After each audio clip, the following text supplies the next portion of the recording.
नमस्कार मित्रों, आप सभी को पिंगल कृष्ण छायानंदन चैनल में स्वागत है। तो मित्रों, आज मैं आपको सुनाऊंगी नर और नारायण की कहानी। तो मित्रों, कहानी यह है कि ब्रह्मा जी के मानस पुत्र धर्म का विवाह दक्ष की कन्या मूर्ति से हुआ था। इन्हीं मूर्ति की कोख से नर और नारायण का जन्म हुआ।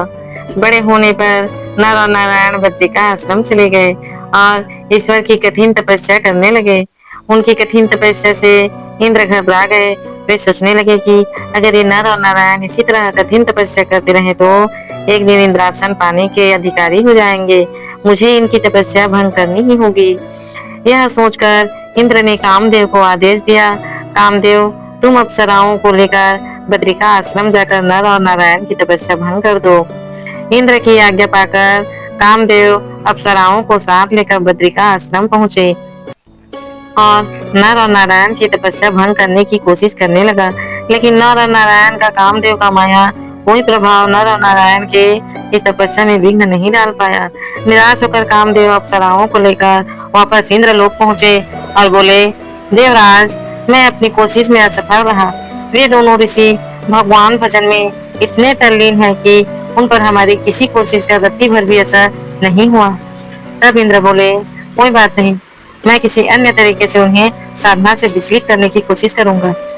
इंद्र ने अनेक कोशिशें की, किंतु अपनी हर कोशिश में नाकामयाब रहे। पर इसी बीच एक ऐसा संयोग बना कि इंद्र को अपनी मनचाही मुराद पूरी होती हुई दिखाई देने लगी।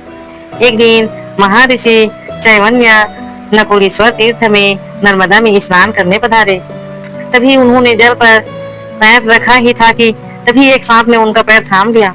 महर्षि ने पैर छुड़ाने की बहुत कोशिश की, लेकिन पैर छूने की बजाय सांप ने अपनी जगह और तेज कर दी थी। वे दर्द से कहरा उठे, हाँ, मेरी पूरा जिस्म सुन्न हो गया। अरे छोड़ दुष्ट, नहीं छोड़ता।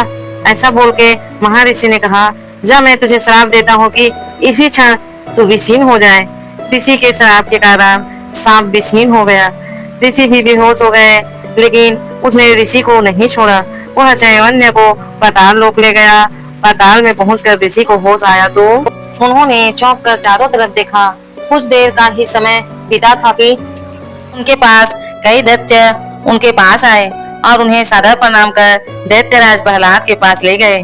दैत्यराज ने ऋषि की बहुत स्वागत की और उन्हें सिंहासन पर बैठाकर उनका आशीर्वाद लेते हुए कहा, मुनिवर, मेरा अहोभाग्य कि आपने दैत्यों की इस नगरी में पधार कर हमें कृतार्थ किया।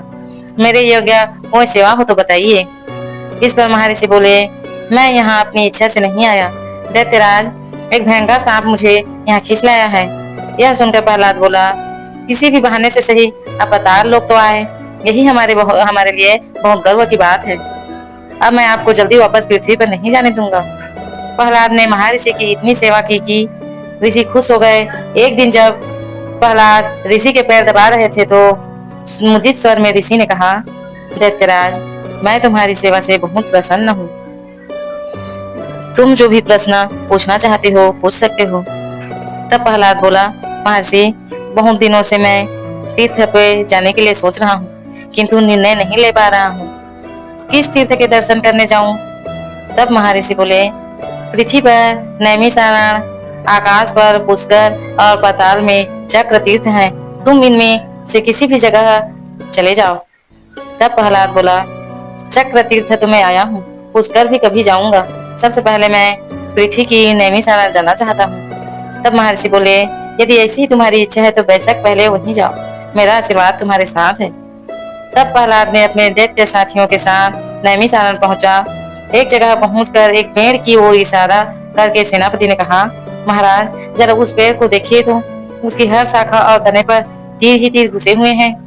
पेड़ के पास पहुंचकर प्रहलाद ने देखा, किसी पक्के धनुधारी ने इस पर आभास किया है लगता है। हर तीर के नीचे एक बिंधा हुआ सांप है। यह तो सरासर हमारी बेइज्जती है।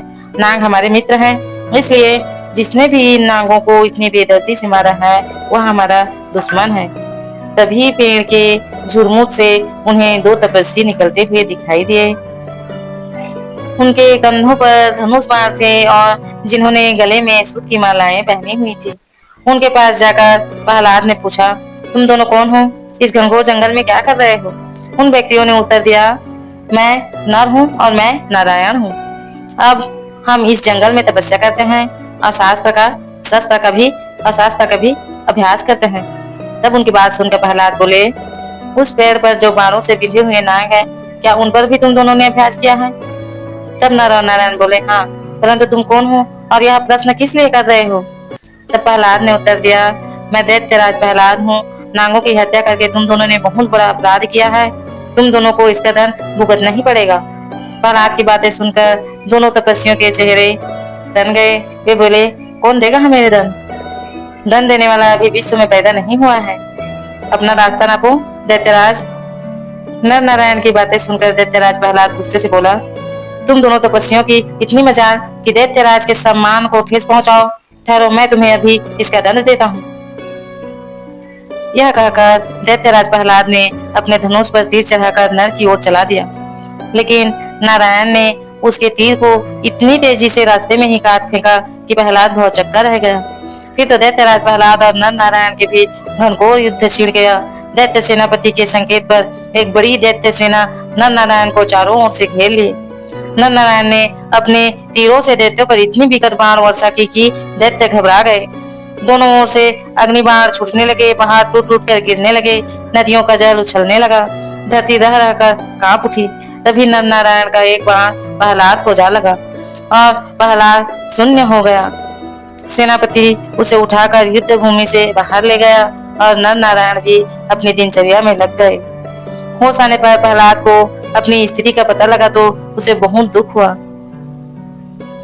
उसने सोचा, इतना बड़ा धनुधारी होते हुए भी मैं उन दो तपस्वियों से कैसे मात खा गया। भगवान विष्णु के पास चलता हूँ, उन्हीं से इस रहस्य का पता चलेगा।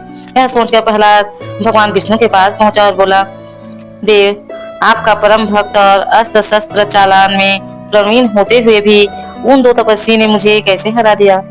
मैं इस रहस्य को जानना चाहता हूँ। तब प्रहलाद की बात सुनकर भगवान विष्णु बोले, प्रहलाद, तुम तो सिर्फ मेरे भक्त ही हो, किंतु वो दोनों तो मेरे ही रूप हैं। इतना सुनकर प्रहलाद ने विनय पूर्वक कहा, मुझे क्षमा कर दे प्रभु, मुझे इस बात का पता नहीं था कि ये दोनों आप ही के स्वरूप हैं। परंतु देव, मैंने युद्ध में उन्हें पराजित करने की प्रतिज्ञा की हुई है। अब उस प्रतिज्ञा का क्या होगा? इतना सुनकर भगवान विष्णु बोले, तुम उन्हें एक दूसरे ढंग से भी पराजित कर सकते हो प्रहलाद। तब प्रहलाद बोले, वो कैसे भगवान? तब भगवान विष्णु बोले, उनकी पूजा आराधना करके उन्हें प्रसन्न करो। अगर वे प्रसन्न हो गए तो समझ लो तुम्हारी विजय हो गई। भगवान विष्णु की बात सुनकर प्रहलाद पुनः नैमिषारण्य में पहुंचा और पूरी भक्ति भाव से नर नारायण की आराधना करने लगा।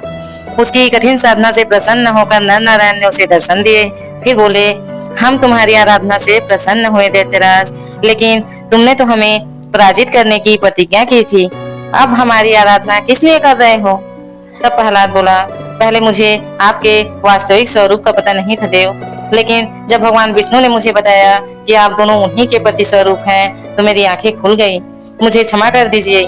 नर नारायण बोले, हमने तुम्हें क्षमा किया और अब पराजित पुरुष के रूप में हम तुम्हें आशीर्वाद देते हैं कि तुम अक्षय, अविनाशी और अजर अमर रहोगे।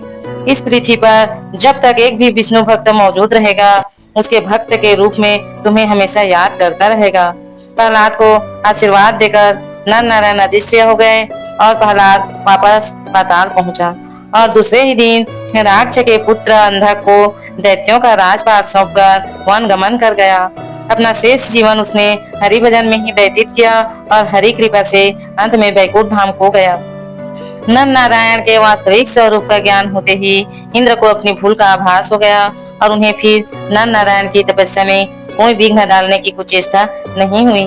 तो दोस्तों, जो भी भगवान विष्णु के सच्चे भक्त हैं, कृपया छोटी सी निवेदन है, चैनल को सब्सक्राइब कर लें एवं लाइक करें। धन्यवाद।